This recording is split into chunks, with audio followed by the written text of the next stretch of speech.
네, 여러분, 안녕하십니까. 오늘 가장 뜨거운 이슈는 군 복무 아들에게 30억 집을 증여한 공영훈이 그 집을 샀을 때 내부 정보를 알고 있었느냐, 모르고 있었느냐, 이 문제입니다. 불과 7년 전입니다. 먼 과거도 아닌데요.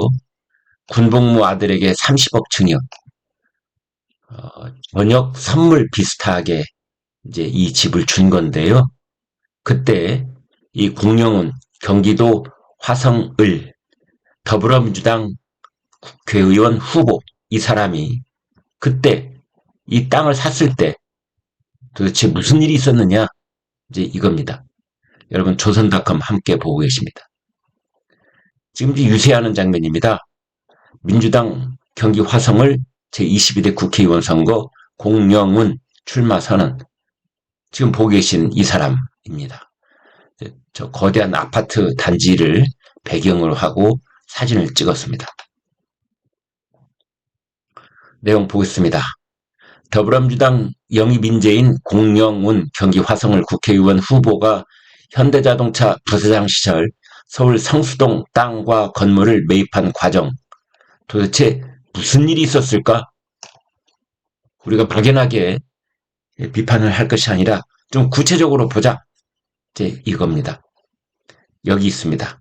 2017년 6월 3일 서울 성수동 이 일가 다가구 주택이 있는 땅 35평. 이제 이곳을 11억 8천만 원에 매입을 한 뒤에 약 4개월 뒤 그해 10월 18일 이제 모종의 발표가 나오는 겁니다. 어떤 발표냐? 서울시 성동구 현대차그룹 계열사인 현대제철, 삼표산업 이렇게 관련 네 곳이 사자가 이 삼표 레미콘 성수동에 있는 그것을 다른 곳으로 옮기기로 했다. 공식 발표를 내놓는 겁니다. 그 이전까지는 이런 소문들이 있었는데 뭐 언제 할지 수십 년 된 소문이었기 때문에 다들 언젠가는 되리라라는 생각을 하고 있었지만 이제 넉 달 뒤에 이런 얘기는 아무도 모르는 그런 초고급 정보였었지요. 가을 이런 일이 공식 발표가 될 거라는 건 아무도 모르고 있었던 때였던 겁니다. 그때 공영훈은 어떤 지위에 있었느냐? 현대차그룹 부사장이라는 지위에 있었습니다. 공영훈은 현대차그룹의 부사장이고 그 땅 주인인 현대제철은 현대차그룹 계열사고 그렇다면은 신표 레미콘 공장을 곧 다른 곳으로 옮긴다는 공식 발표가 있기 전에 그 정보를 알 수 있는 위치에 있지 않았느냐 이런 겁니다. 이 합의에 관한 정보를 사전에 입수할 수 있었기 때문에 호재 발표 직전 땅을 산 것 아니냐. 이것이 이번에 불거진 의혹의 핵심이다. 이렇게 볼 수 있습니다. 사실 이 성수동의 승표 레미콘 부지가 개발될 것이라는 얘기는 2000년대 중반부터 있었다. 이렇게 보면 되겠습니다. 그러나 여러분 잘 아시는 것처럼 서울에는 이런 땅이 한두 곳 있는 게 아닙니다. 재개발할 것이다. 그래서 신동네에 있는 판자촌 곧 모두 철거될 것이다. 이런 곳이 아직도 많이 있습니다. 그런데 그것들이 이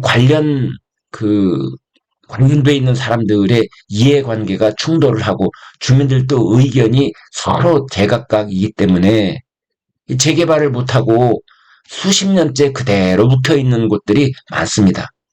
어떻게 보면 삼표 레미콘 부지 이곳 역시 소문은 많았으나 그러나 삼표 레미콘 입장 다르고 현대 제철 입장도 다르고 서울시 입장도 다르고 성동구도 다르고 그래서 이거 부지야 세월 언제 될지 아무도 모른다. 이런 입장인 것과 다음 달에 된대.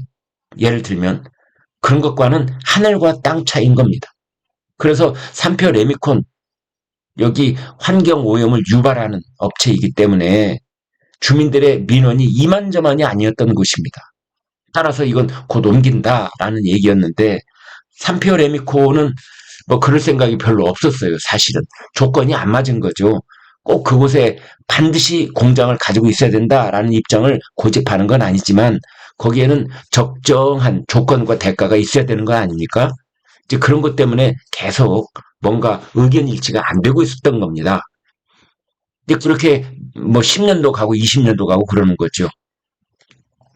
아무튼 개발될 것이다, 옮겨갈 것이다.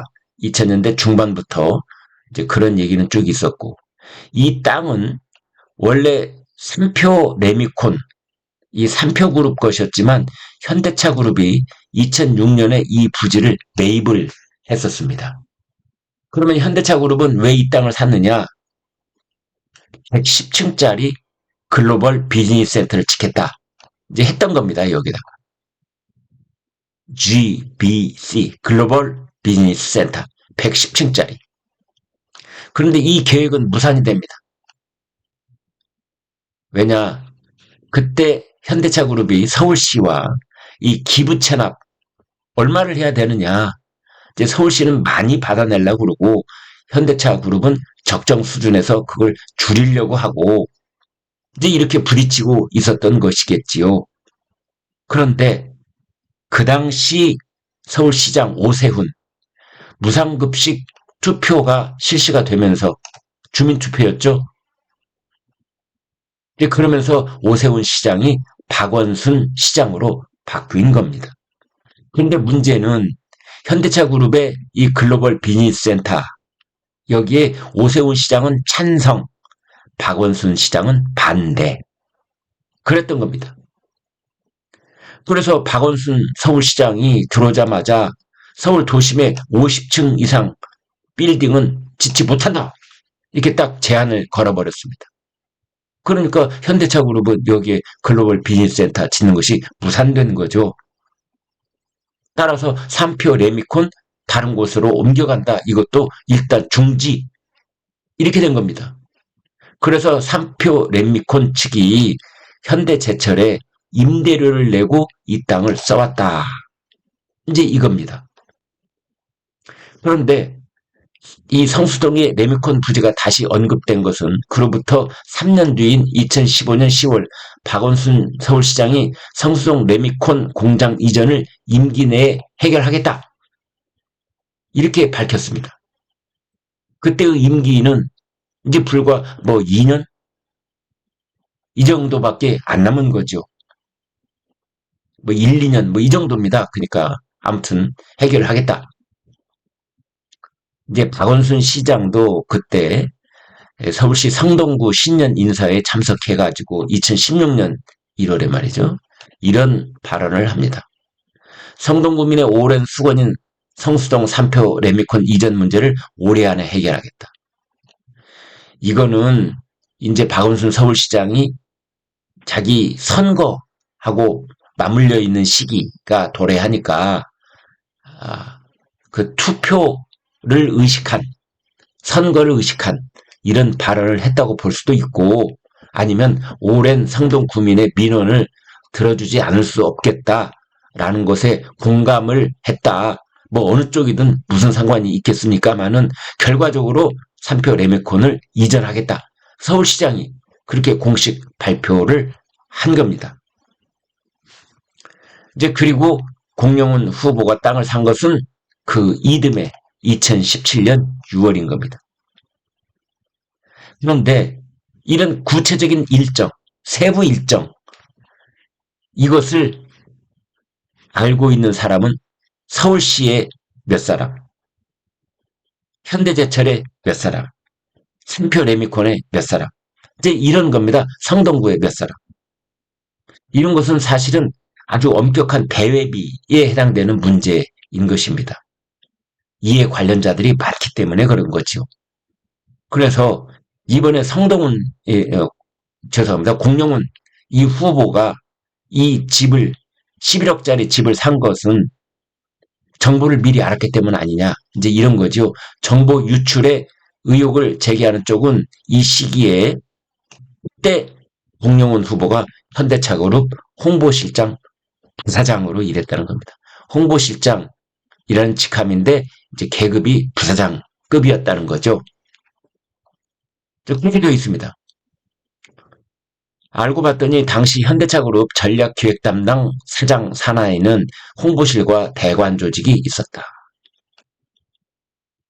대관 조직을 말 그대로 정부, 지자체, 국회 등의 관 업무를 맡는 거고, 이제 공용훈 후보는 이 중에 한 축인 홍보실장을 맡았다는 것이지요.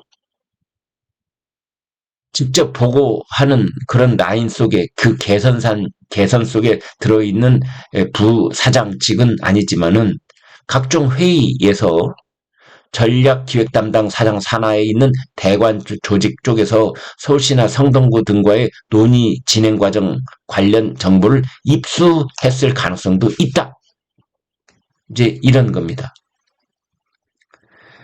그러니까 말은 많았고 뭐 십수년 동안 결론이 나지 않았던 공장 이전이 이제 몇 달 앞에 이제 진행이 된다라는 정보가 현대차그룹 내부에서는 그 고위급 임원들은 그 공유하는 정보였을 가능성이 매우 높은 거고요.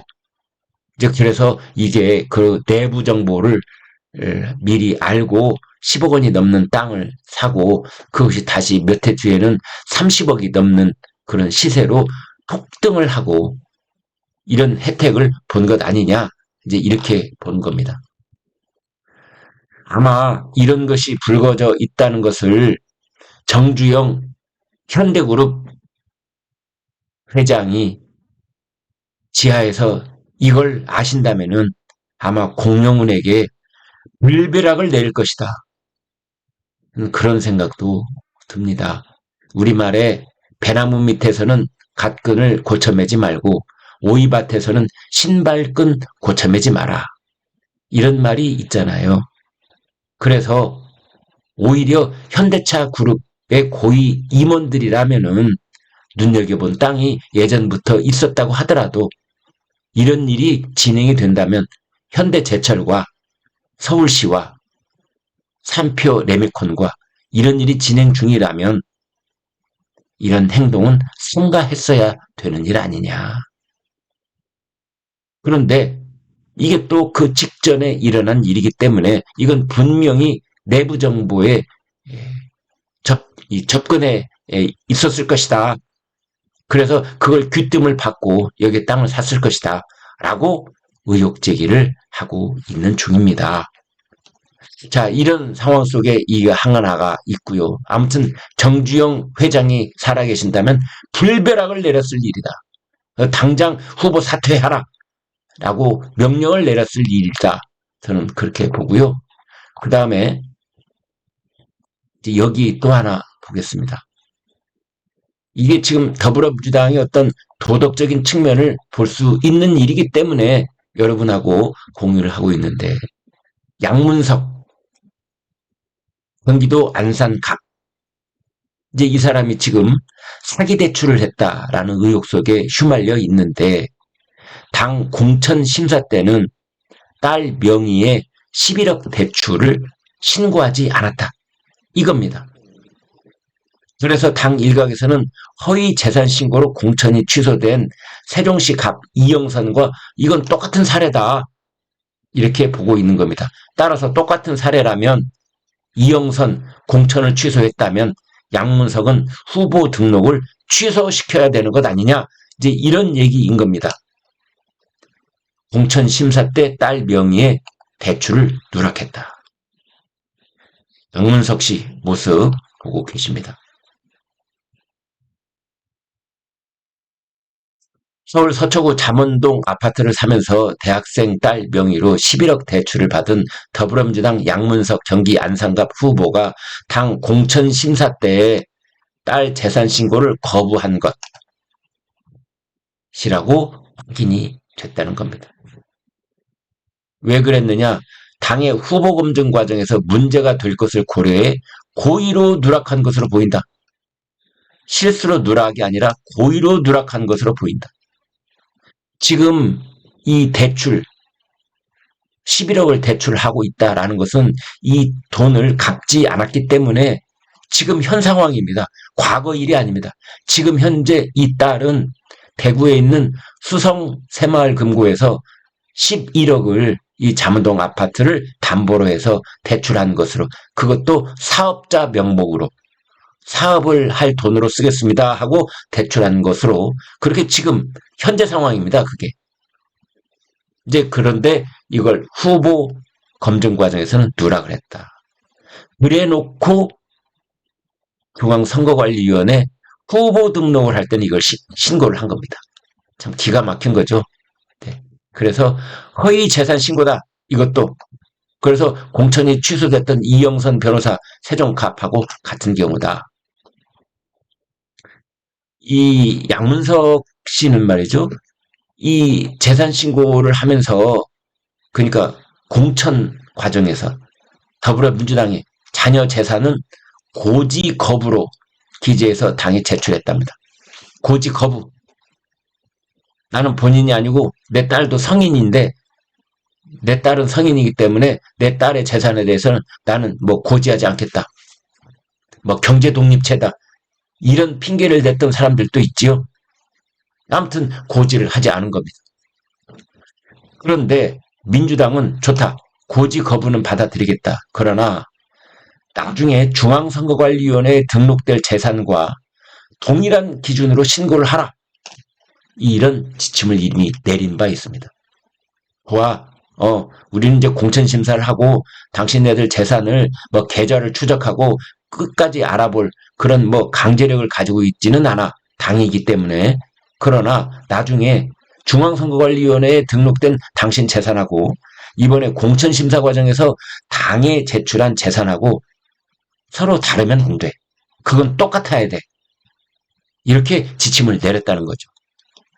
그러면서 만약 양쪽이 틀릴 경우에는 불이익을 받을 수 있다. 여기서 말이 불이익이지. 그 불이익이라는 건 뭐가 있습니까? 공천 취소하거나 후보 등록을 취소하거나 뭐 이런 거지요. 그런 서약서를 이미 받았다는 겁니다. 공천 심사를 통과하기 위해 허위로 재산 신고를 했다가 후보로 확정된 뒤 문제가 생길 가능성을 차단하기 위해서다라는 건데, 이것을 양문석 씨는 정면으로 위배한 겁니다. 이게 밝혀졌기 때문에, 그래서 이 공천 심사 때 딸 명의 11억이 누락이 됐는데, 자, 이것 아까 말씀드린 공영훈 후보 서울 성동구 땅 3표 레미콘 땅, 그 인근에 있는 땅 산 것, 그 다음에 양문석 공천 심사 때 11억 대출 그거 신고하지 않은 것, 이것은 더불어민주당의 총선 국면에 어떤 치명적인 악재가 될 수도 있다, 이런 얘기가 나오고 있습니다. 여기에 대해서 이재명 대표가 어떤 해결책을 내놓을지, 국민과 유권자들에게 어떤 해명을 할지 이제 그 마지막 순간에 와 있다, 이제 이렇게 보여지는데요. 공영훈과 양문석, 특히 양문석은 지금 유세 과정에 이런 말을 했다고 그래요. 내 딸이 11억 대출 받는 과정이 편법이었다는 건 인정하겠다. 그런데 그것으로 피해본 사람이 누구냐? 이런 얘기를 하고 있어서 또 다른 분노를 사고 있습니다. 왜 피해본 사람이 없습니까? 다른 사람 대출 받을 수 있는 기회를 빼앗았잖아요. 그리고 이것은 우리나라 금융 질서를 그 바닥부터 흔들어 버리는 거잖아요. 이 죄가 얼마나 큰데요. 가령 예를 들어서 제가 말을 해보겠습니다. 예전에 조국혁신당의 조국 대표의 딸 조민이가 부산의전원에 여러 가지 가짜 스펙으로 합격을 해놓고, 우리 딸은 그런 스펙이 없더라도 성적으로도 합격할 수 있어서 뭐 이런 해명을 한 적이 있었습니다. 그래가지고 또 엄청난 분노를 샀지 않습니까? 그렇게 해서 다른 학생들의 선의를 가지고 공정한 절차를 밟고 있던 다른 입학 기회를 박탈해버린 것이잖아요. 어떤 다른 학생의, 실력 있는 학생의 그 입학 기회를, 그 사람의 인생을 박탈해버린 거잖아요. 지금 마찬가지 얘기를 양문석은 하고 있는 겁니다. 아무튼 이런 상황 속에 있는데 민주당의 대처 주목해 보도록 하겠습니다.